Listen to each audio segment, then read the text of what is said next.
Bomba talaga. Doon may bahay doon.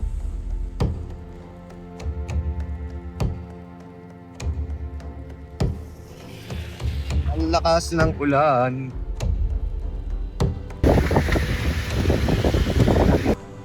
Ay, lubog na yung bahay. Malamang to tumirik pa. Hirapan yung truck, oh.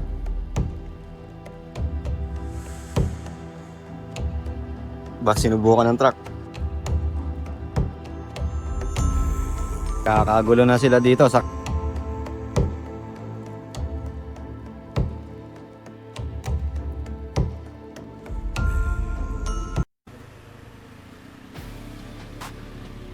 Magandang araw, guys.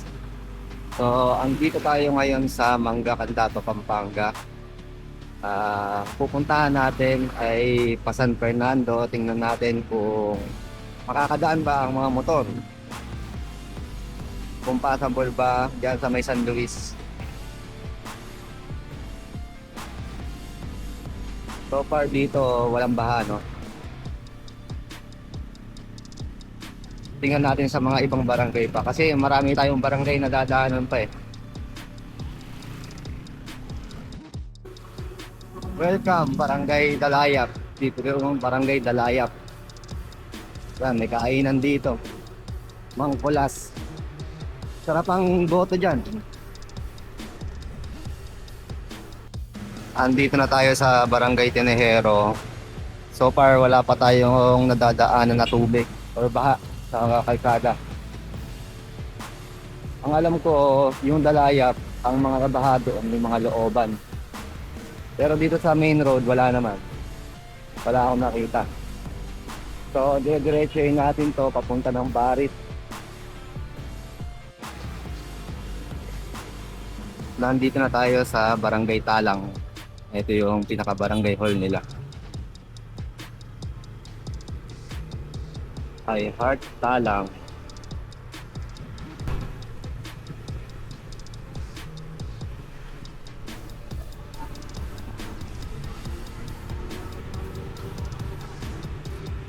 Ay, umuulan na naman.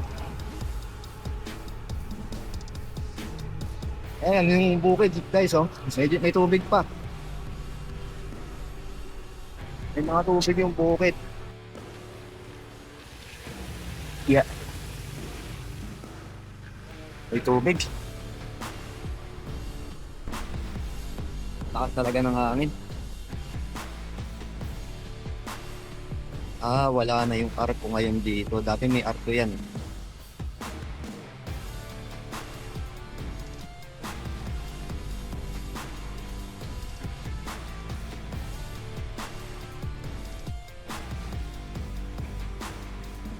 Big. Medyo mataas yung tubig dito, may tulay. Umulan na naman. Damage bridge. 5 tons capacity. Silipin natin yung tubig.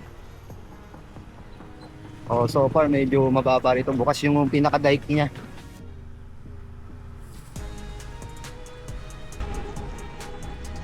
Sana nakikita sa video nyo. Malakas yung ulan eh. Wala naman tayong matisilungan dito. Yung pa yung waiting shed eh. Yan naman.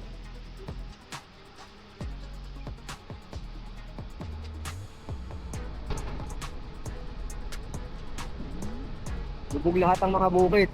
Sana okay yung audio, no? At lakas ng hangin, tsaka umulan. Malapit na sa kalsada yung tubig, no? So, konti na lang. Possible yan na umabot din dito kung sakasakaling magpupulit-tukoy. Natin yung ano, kung gaano kalayo sa kalsada. Ayan guys. Parang nandangkal na lang siya, aabot ng kalsada yung tubig. Pag-tuwitihan kahit biyahe, hanap tayo ng matitilungan. Nagmukha na siyang fish pond eh, oh.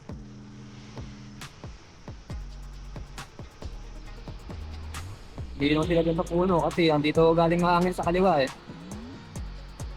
Pero dito banda, may alam ko may waiting shed dito eh.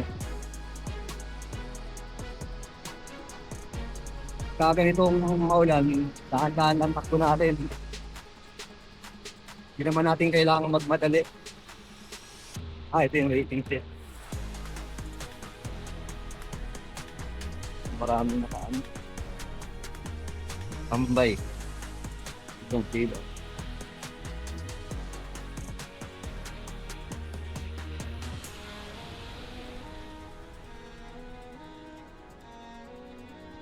Bossing, nakakadiretso doon? San Luis? Nakakadiretso San Luis? Hindi. Pero bahado po dun eh. Ah, May bahado. Ako na yung tatawag ka. Santa Monica. Sige bro, salamat.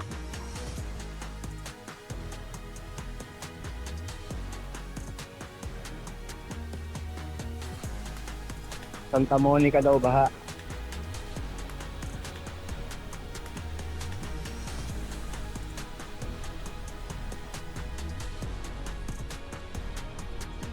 Lubog talaga lahat ng palayan dito, guys. At lagay ng tanim, kawawa. Kasi walang kikitain yan pag ganyan.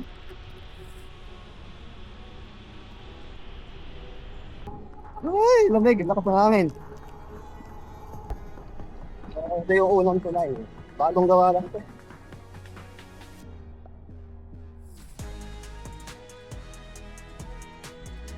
Panju.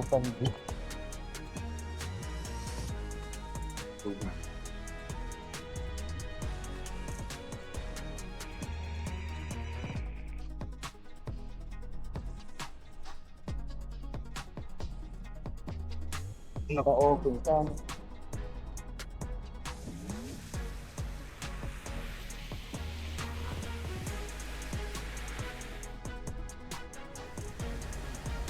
Papansin nyo, biyak na rin yan. So, pantay na yung tubig nung kabilaan.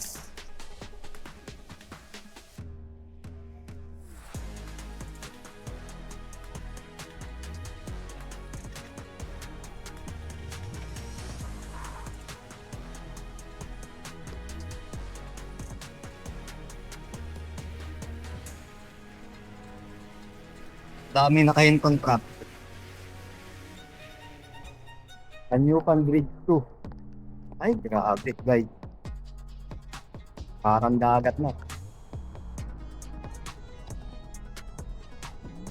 Dito marami rin nagtitinda ng isla. Parang sa Pinak.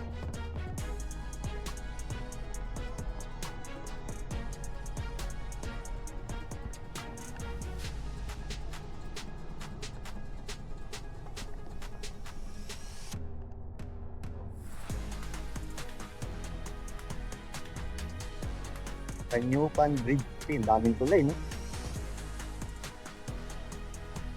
Kaya napakadami ng tulay. Hindi na lang yung tulay, no?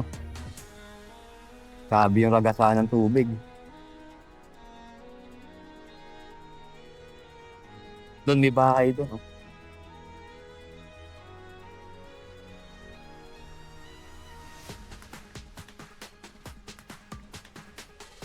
Ayun, may bahay, oh. Huwag na ron. Papansinin niyo yung agos ng tubig dyan, no? Parang sa dagat. Nandito yan sa tapat ng Kanyupan Bridge 3.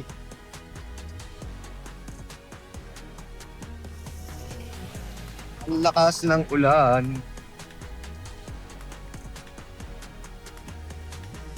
Basa na naman.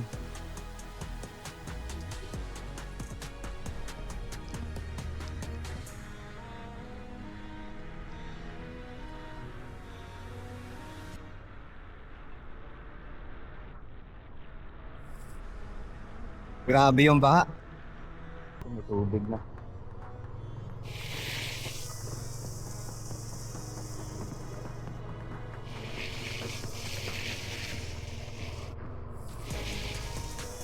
May pailang-ilang tubig na sa kalsada dito.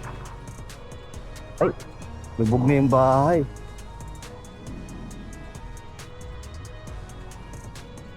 Ano yung mga bahay?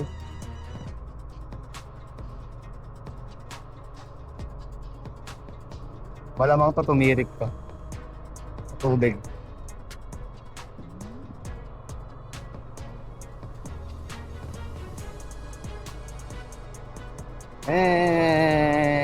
Ayan na. Kaming sasakyan.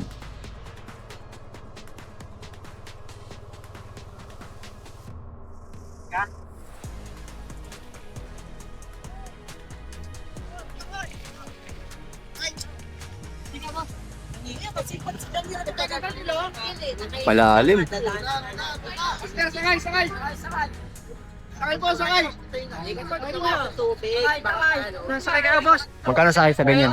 Magkano sakay dyan? 200. 200 hanggang saan yan? Hanggang doon sa tulay, wala nang tubig nun. Ah, pagtawid ng trail Wala ha? na.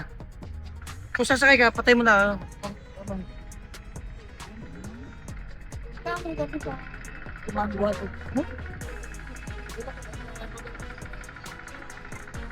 Eh, makasabay na po kayo. Ayun na po.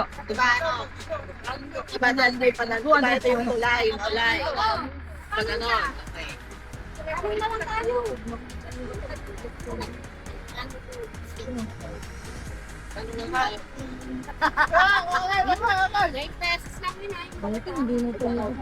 May malalim pa po dyan. Kalalim pala.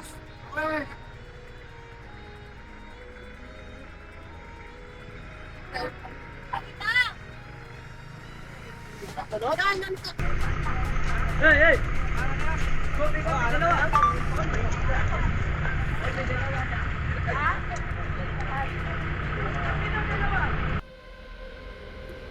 Ba, sinubukan ng truck.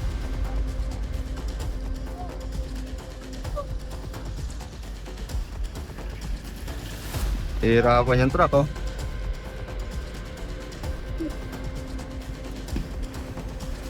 Bomba talaga. Pag di mo ginigil yung makina niyan at nahigo, eh patay talaga. Gastos malala. Kakagulo na sila dito, sakay-sakay. 200 daw isang motor. Oh, dami.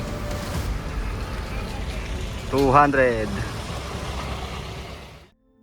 Ito naman ang kabuuang tanawin ng Santa Monica, San Luis, Pampanga mula sa Himpapawid. Sa taas makikita natin kung gaano kalawak ang baha na bumabalot sa lugar. Kung titignan mula rito, parang tubig lang na nakapalibot sa mga kalsada at kabahayan. Pero para sa mga taong nakatira dito, malaking bahagi ito ng kanilang pang-araw-araw na buhay kapag ganito kalala ang pagbaha. Kanina, nakita natin mismo kung paano nahihirapan ang mga residente na makatawid. Dahil hindi na kayang daanan ng mga ordinaryong sasakyan ang ilang bahagi ng kalsada, kailangan pang sumakay ng tora-tora para makarating hanggang tulay. At umaabot sa 200 ang pamasahe para sa pagtawid. Isipin mo, para lang makatawid sa baha at makarating sa kabilang bahagi, kailangan mo nang gumastos ng ganitong halaga.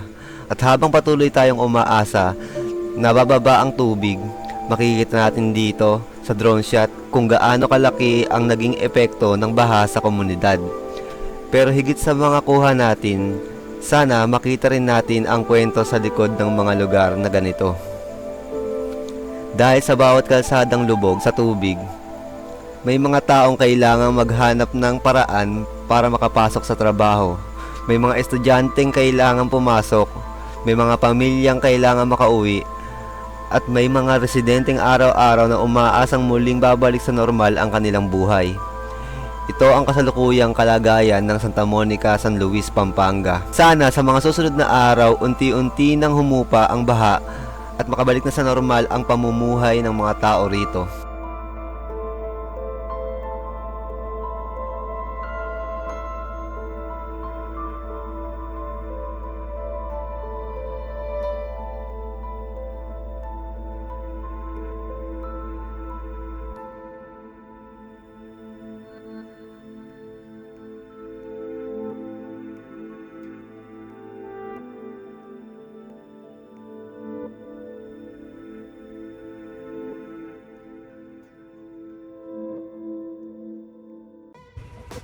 Hindi kaya.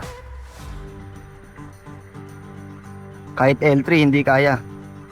Yung mga truck, Ayan oh, nagdadalawang isip din sila.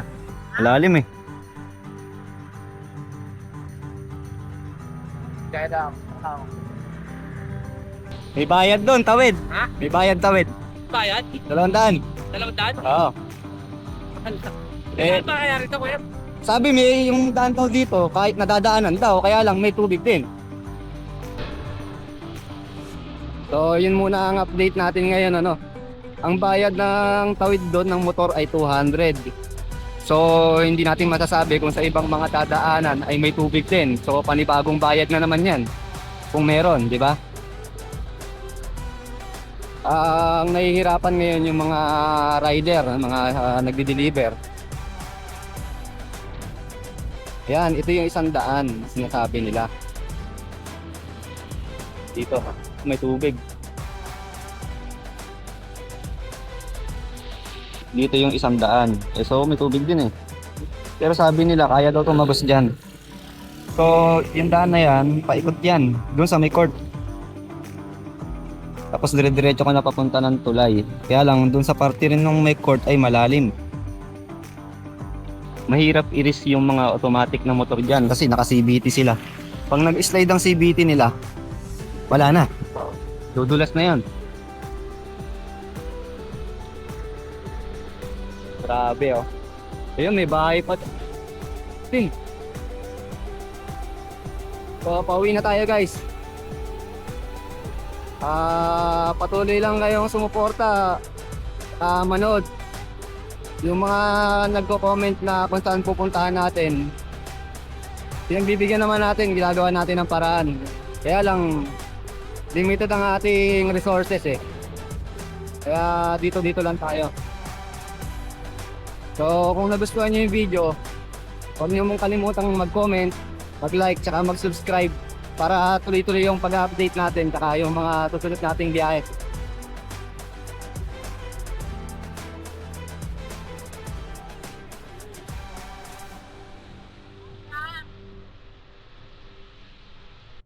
This is the adventure